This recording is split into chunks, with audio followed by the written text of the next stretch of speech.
Bismillahirrahmanirrahim. Assalamualaikum warahmatullahi wabarakatuh. Alhamdulillah. Hamdan kathiran tayyiban mubarakan fih. Kama yuhibbu Rabbuna wa yardah, wassalatu wassalamu ala Rasulillah wa ala alihi wa sahbihi wa man tabi'ahum bi ihsanin ila yaumiddin. Amma ba'd. Ayuhal ikhwah al-kiram, ma'asyar muslimin, ikhwani wa akhwati fillah rahimani wa rahimakumullah. Alhamdulillah, puja dan puji syukur kita selalu panjatkan kepada Allah Subhanahu wa taala atas limpahan nikmat dan curahan rahmat yang selalu dialirkan kepada kita sehingga kita hingga saat ini masih bisa merasakan nikmat yang luar biasa, yaitu nikmat atau kenikmatan di atas ketaatan, kenikmatan di atas ibadah, kenikmatan di atas hidayah yang akan mengantarkan kita kepada kebahagiaan dunia dan akhirat. Para jemaah sekalian yang Allah Subhanahu wa taala, mari kita memahami lebih dalam pembahasan tentang hidayah. Perlu kita ketahui para jemaah, pemahaman yang benar terhadap agama adalah anugerah terbaik yang Allah berikan kepada kita. Bukan dunia anugerah terbaik. Justru hidayah merupakan anugerah terbaik yang Allah berikan kepada hambanya. Karena hidayah, nikmat hidayah, hanya nikmat hidayah yang akan mengantarkan kita kepada kebahagiaan hakiki. Dia tidak ada yang namanya nikmat relatif, yang bersifat relatif.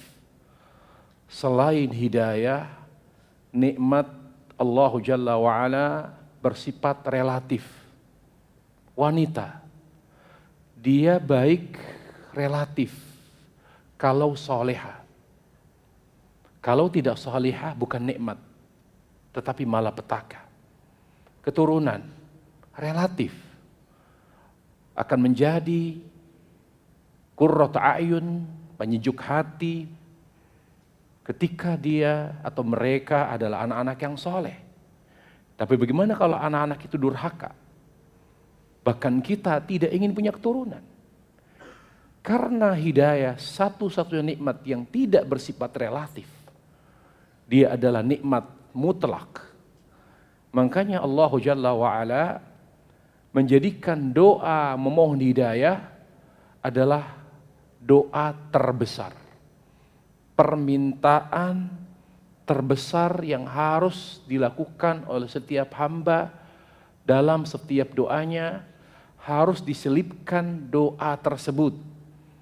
Bahkan Allah Jalla wa'ala memerintahkan kita agar kita tidak lupa untuk selalu berdoa memohon hidayah, sampai Allah Jalla wa'ala wajibkan pada setiap salat membaca Al-Fatihah, yang intinya agar kita pada setiap rakaat salat kita memohon hidayah kepada Allah Jalla wa'ala.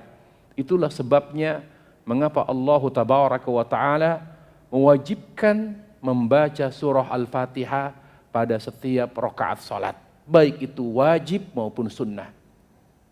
Ya ikhwatal iman, tahukah apa itu hidayah? Apa hakikat hidayah? Hidayah, kata Ibnu Qayyim rahimahullahu ta'ala, selalu teriring dengan kebahagiaan. Kalau tidak membahagiakan bukan hidayah. Al-hidayatu maqrunatun bis-sa'adah. Kama anna ad-dhalal makrunun bisyaqawah. sebagaimana hidayah selalu teriring dengan kebahagiaan hakiki, maka kesesatan pasti identik dengan kesengsaraan. Lalu beliau menyampaikan dalilnya, firman Allah Jalla wa Ala, Allah berfirman, "Fa imma ya'tiyannakum minni huda, faman tabi'a hudaya fala yadhillu wa la yashqa, wa man a'rada 'an dzikri fa inna lahu ma'isyatan dhanka." Setelah datang kepadamu hidayah, kalau kamu mengikutinya, fala yadhil, tidak akan sesat, tidak akan sengsara. Lihat kata Allah. Kalau faman tabi'a hudaya, barang siapa yang mengikuti hidayahku, tidak akan sesat dan tidak akan sengsara. Ayat ini kata Ibnu Qayyim memberi pelajaran penting kepada kita, bahwa yang namanya hidayah yang membawa kepada kebahagiaan hakiki, bukan kebahagiaan yang semu. Misal, harta, dia hidayah bukan? Hidayah, belum tentu. Tetapi ketika harta itu mengantarkan kita kepada amal soleh, dengan harta kita bisa membantu keluarga, berinfak, berzakat, bersedekah, ada kenikmatan tersendiri dengan menyalurkan harta yang Allah berikan kepada kita. Berarti harta itu hidayah. Berarti harta itu hidayah. Segala sesuatu yang membuat kita bahagia secara hakiki itu disebut hidayah. Baik. Hidayah. Apa hakikat hidayah? Hidayah itu adalah yang membahagiakan kita dunia akhirat. Kalau hanya membahagiakan di dunia bukan hidayah. Kebahagiaan atau hidayah itu yang membahagiakan manusia dunia akhirat. Oleh karenanya hidayah disebutkan oleh para ulama ada 4 macam. Ada 4 macam. Yang pertama, hidayah yang disebut dengan naluri. Jadi manusia atau hewan, binatang, makhluk punya naluri. Naluri inilah yang membuat manusia dan makhluk lainnya memiliki kemampuan untuk ke arah yang baik, ke arah yang wajar, dan menghindari dari sesuatu yang tidak baik dan tidak wajar. Makanya binatang buas pun tidak memakan anaknya, itu namanya naluri. Allah sebutkan naluri dengan hidayah, sebagaimana surah Al-Ala, alladzi qaddara fahada, yang telah menakdirkannya dan memberinya naluri. Dari kekuatan naluri, sehingga dia akan selalu cenderung kepada hal-hal yang wajar, hal-hal yang normal. Di luar itu namanya abnormal, normal dia. Maka tidak cukup hanya di situ, karena kebahagiaan belum sampai titik itu. Kebahagiaan berikutnya adalah ilmu agama. Naluri manusia akan semakin sempurna ketika disempurnakan dengan ilmu agama. Ilmu agama disebut oleh Allah Jalla wa Ala dengan hidayah. Nabi Muhammad SAW dikatakan oleh Allah Jalla wa Ala, innaka latahdi ila siratim mustaqim. Sungguh engkau ya Muhammad akan memberi petunjuk. Nabi disebut oleh Allah pemberi petunjuk. Apa maknanya? Muallimun nasa umur dinihim, karena Nabi yang mengajarkan agama kepada mereka. Jadi kita nggak mungkin mendapatkan hidayah yang membahagiakan kita dunia akhirat kalau kita nggak belajar agama. Tidak belajar agama. Karena semakin kita belajar agama yang sumbernya benar, dengan niat yang benar, lalu diamalkan, maka itu akan membuat kita menuju ke tahap hidayah berikutnya, yaitu hidayah yang ketiga. Apa itu hidayah ketiga? Hidayah taufik, di mana dari ilmu akan lahir takut kepada Allah. Jadi yang membuka mata hati manusia adalah takut kepada Allah Jalla wa'ala. Kalau orang belum takut, berarti belum ada implikasi hidayah terhadapnya. Allah Ta'ala katakan, innama yakhshallaha min ibadil ulama. Seorang yang belajar agama lalu takut kepada Allah, maka itu adalah indikasi hidayah sudah menyentuh hatinya. Apabila seorang belajar agama, syaratnya belajar agama dengan benar, ya, dengan sungguh-sungguh. Lalu belajar agamanya membuatnya takut kepada Allah. Berarti belajar agamanya, ya, berarti belajar agamanya atau hidayah sudah menyentuh hatinya. Jadi kita belajar agama yang membuat kita takut kepada Allah adalah, jadi data agama itu harus bersumber dari wahyu.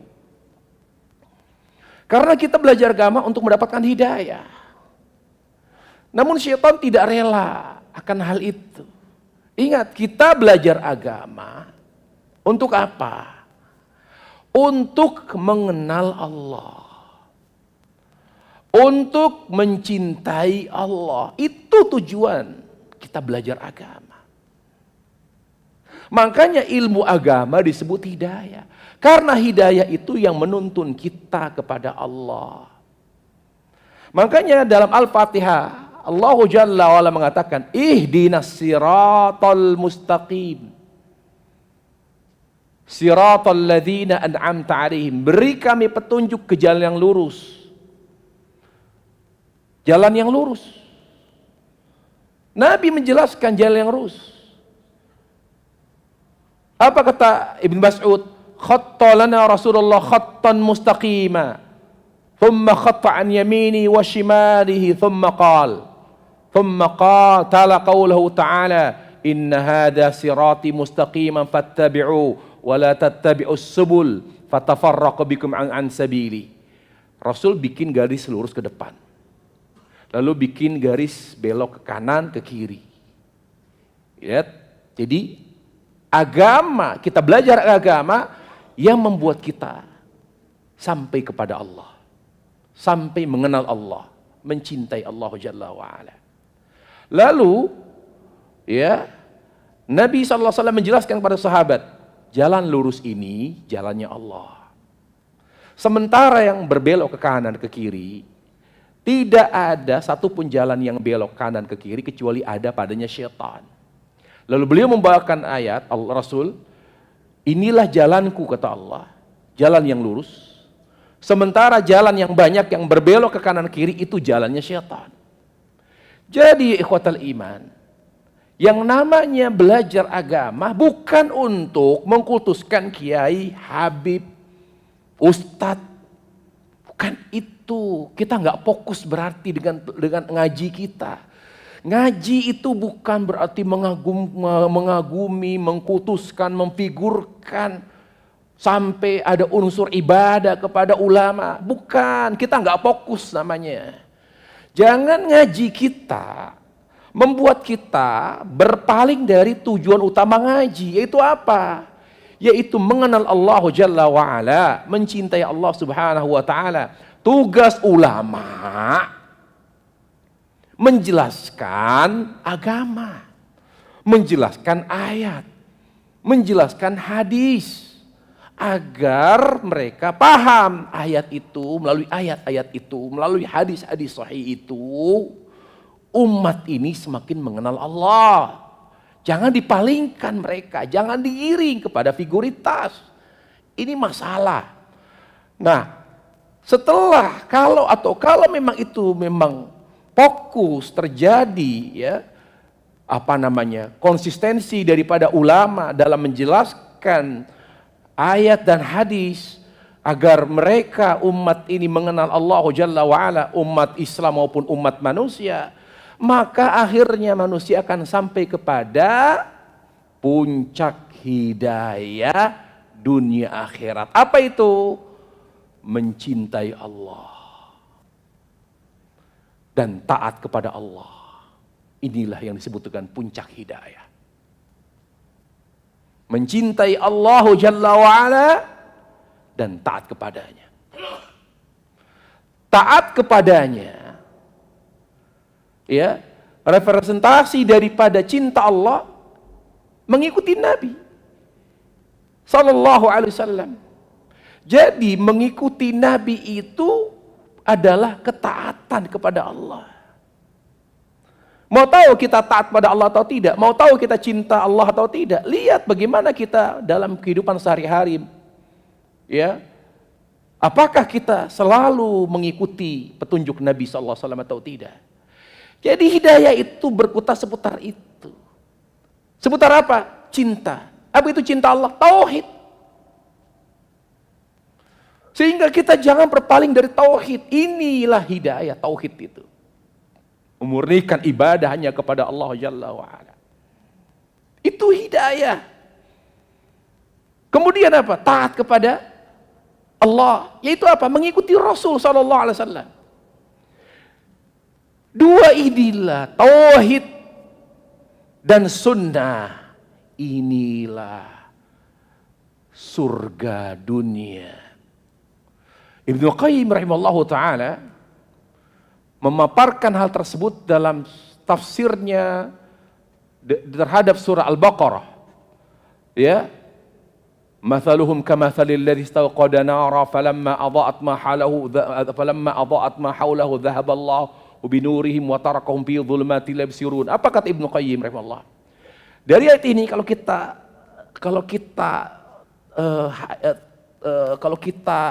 pahami lebih jauh bagaimana manusia di dunia, begitulah mereka di akhirat. Jadi kalau mau tahu nasib kita di akhirat, saya bahagia nggak sih? Saya sengsara atau tidak di akhirat? Gampang kata beliau. Allah sudah sampaikan itu di ayat itu. Bagaimana orang munafik Allah siksa? Seolah-olah mereka bercahaya. Cahaya mereka apa? Mereka dianggap muslim. Sehingga apa? Harta mereka aman. Keluarga mereka aman karena mereka dianggap muslim. Tapi setelah mati, mereka adalah orang yang paling dihina oleh Allah melebihi orang kafir. Karena mereka musuh dalam selimut. Cahaya dari sisi harta dan dunia mereka aman. Kegelapan dari sisi bahwa mereka setelah mati pasti lebih hina dari orang kafir. Itu kegelapan bagi orang munafik. Nah dari situ kita bisa memahami, kata beliau, memahami keadaan akhirat. Kita mau tahu bagaimana nasib kita di akhirat, lihat bagaimana hati kita selama di dunia. Kalau hati kita bahagia dengan cinta Allah, bukan cinta dunia. Kalau kita bahagia dengan salat, nikmat salat, nikmat baca Quran, nikmat taat kepada Allah, itu nanti akan kita rasakan di akhirat. Al-jaza min jinsil amal. Bahwa balasan akan pasti sesuai dengan perbuatan. Itu pasti. Lihat Nabi alaihissalam dan hadis yang sahih. Beliau pernah ke masjid,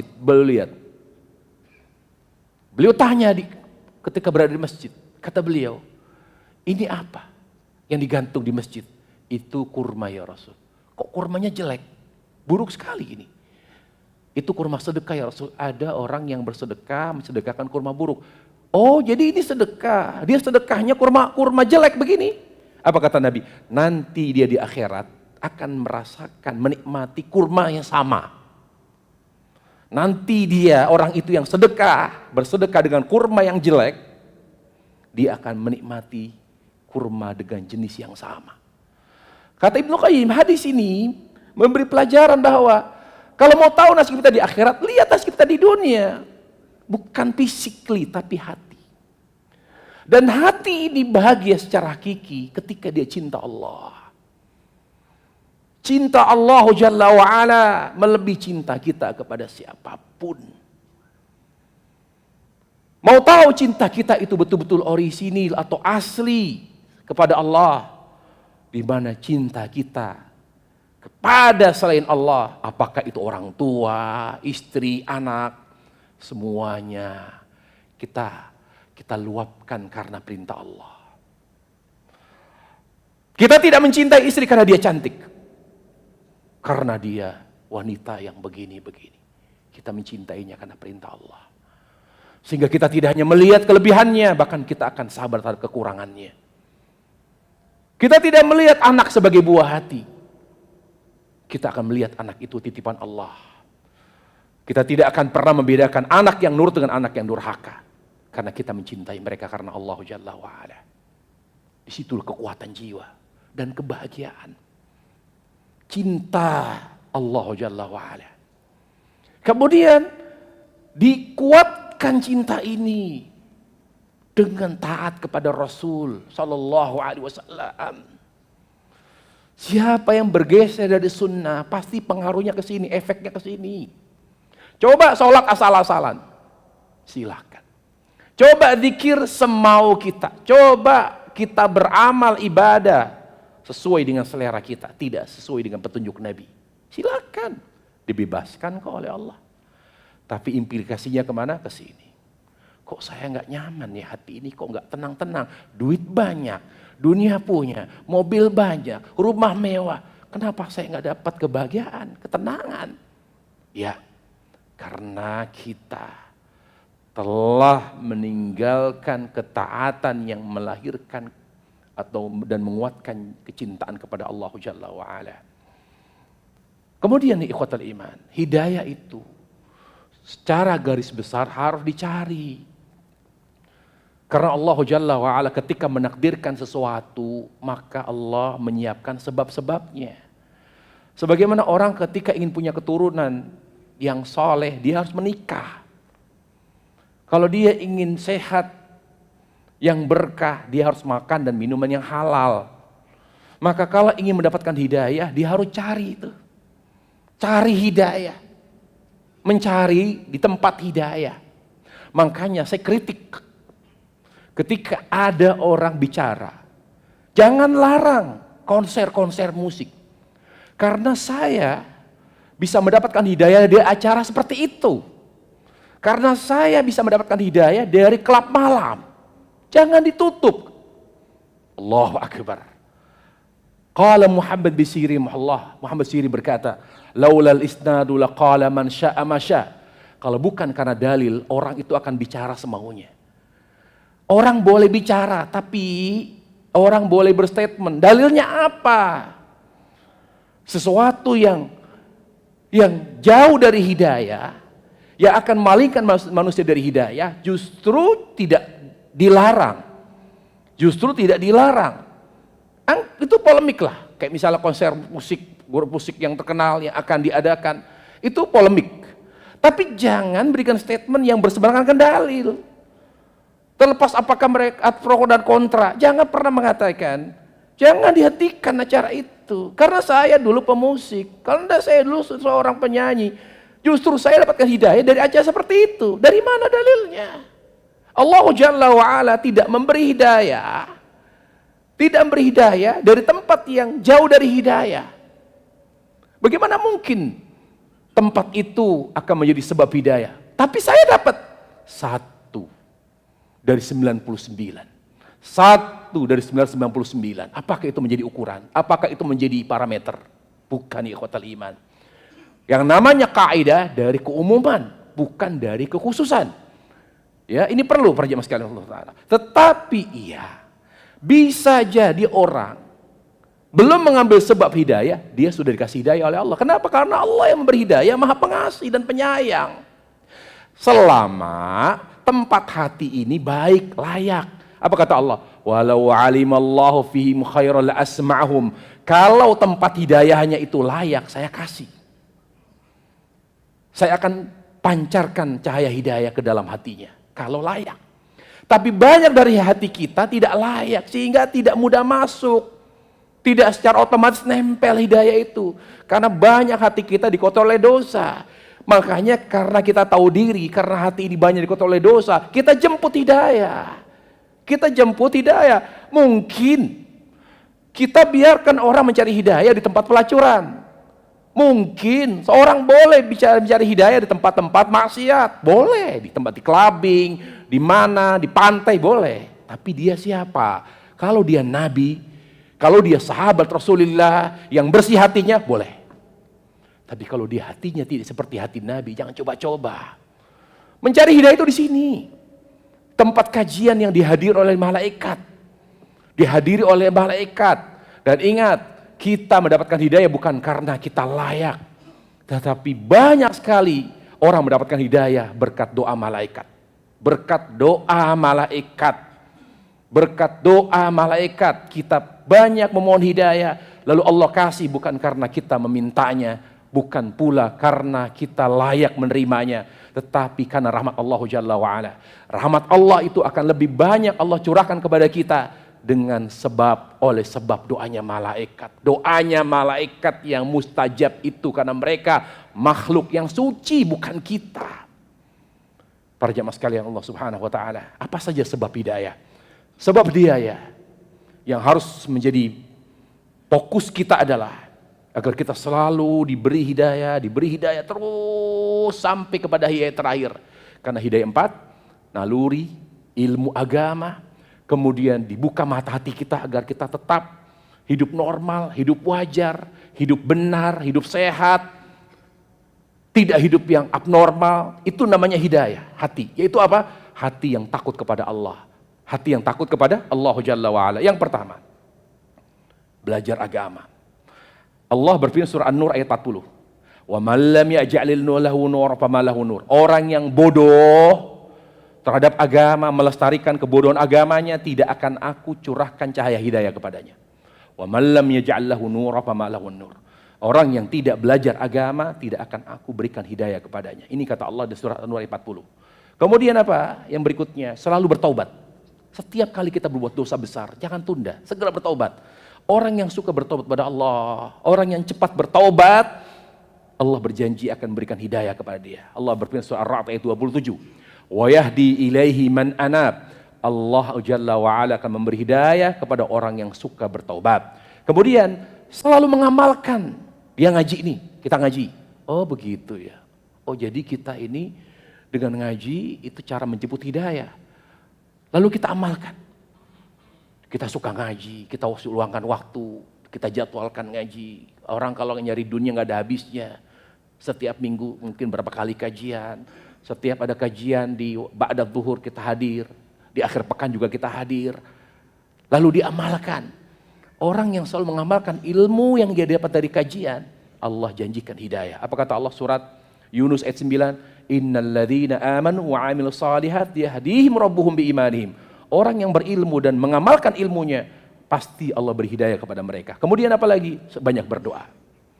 Doa Nabi alaihissalam. Setiap doa kita sisipkan doa Nabi. Ya muqallibal qulub. Jangan pernah kita tidak menyisipkan doa tersebut pada doa kita. Ya muqallibal qulub. Wahai zat yang membolak-balikan hati. Tsabbit qalbi ala dinik. Teguhkan hatiku di atas agamamu. Kemudian berikutnya adalah berpegang teguh dengan sunnah, dengan tuntunan Nabi alaihissalam. Yang tidak ada contohnya, tinggalkan.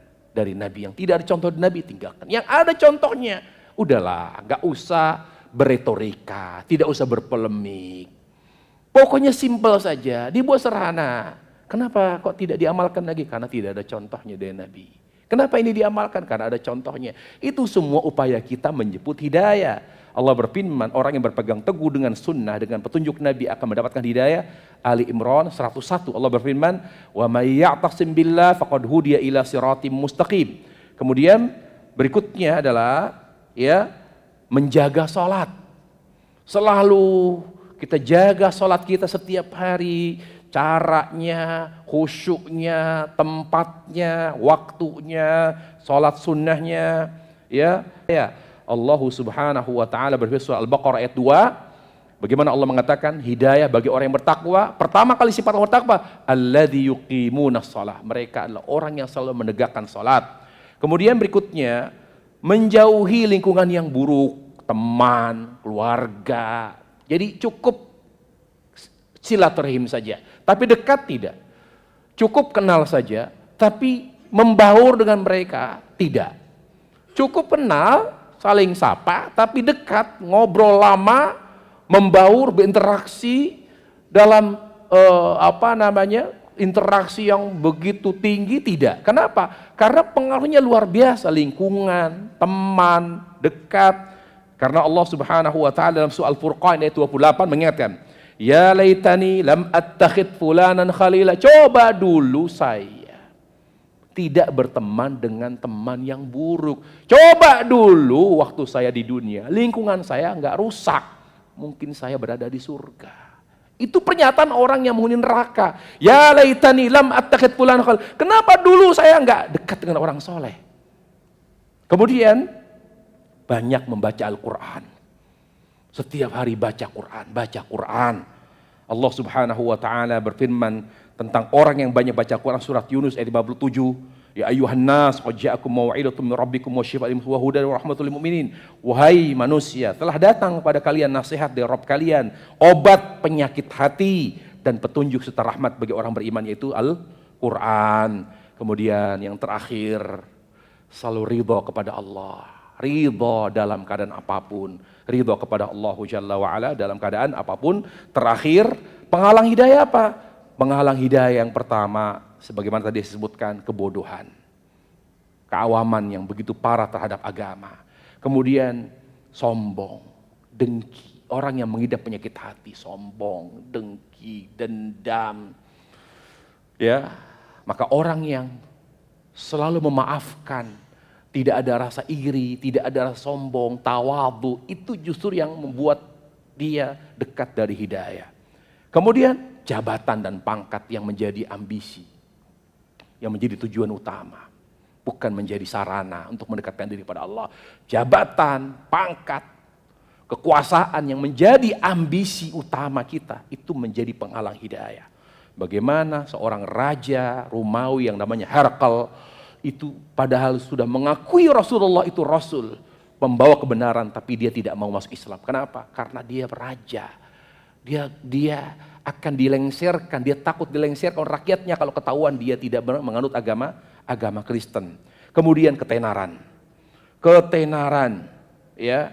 Kemudian yang berikutnya syahwat yang membara, cinta harta yang berlebihan, cinta banget sama otomotif, terlalu berlebihan mencintai otomotif sampai hunting di mana mobil-mobil unik, mobil-mobil langka, cinta sekali dengan misalnya properti sampai rumah yang perintil-perintil diperhatikan, berbuat dari ini, berlebihan cinta dunia, menyalurkan hobi secara berlebihan, hobi Vespa, motor, tapi berlebihan sampai melalaikan sholat, sampai dia mengikuti lingkungan yang tidak baik, diikuti menyesuaikan lingkungan. Ya, mungkin dia grup dia ikut klub motor gede misalnya, moge, dia ikut klub sepeda unik segala macam. Dia ikuti, ya, harusnya seperti apa. Saking hobinya, menyalurkan hobi, ini menjadi penghalang hidayah. Ini menjadi penghalang hidayah. Kemudian cinta keluarga dan tanah air berlebihan. Cinta keluarga, berbanyak orang yang takut, dia ingin masuk Islam, tapi karena takut diputus silaturahim, diancam oleh orang tuanya. Kalau kamu masuk Islam, awas ya. Takut dia. Sehingga dia mengurungkan niatnya masuk Islam. Berlebihan cinta kepada keluarga, berlebihan cinta kepada tanah air, itu juga penghalang seorang mengikuti atau mendapatkan hidayah dari Allah Subhanahu wa ta'ala. Itulah ya ikhwatal iman, beberapa atau sebagian penghalang hidayah yang bisa saya sampaikan. Semoga bermanfaat apa yang saya sampaikan materi kita pada hari ini. Wassallallahu wasallam wa barak ala Muhammad wa ala alihi wasallam. Subhanakallah bihamdik, asyhadu an la ilaha illa anta, astaghfiruka wa atubu ilaik. Assalamualaikum warahmatullahi wabarakatuh.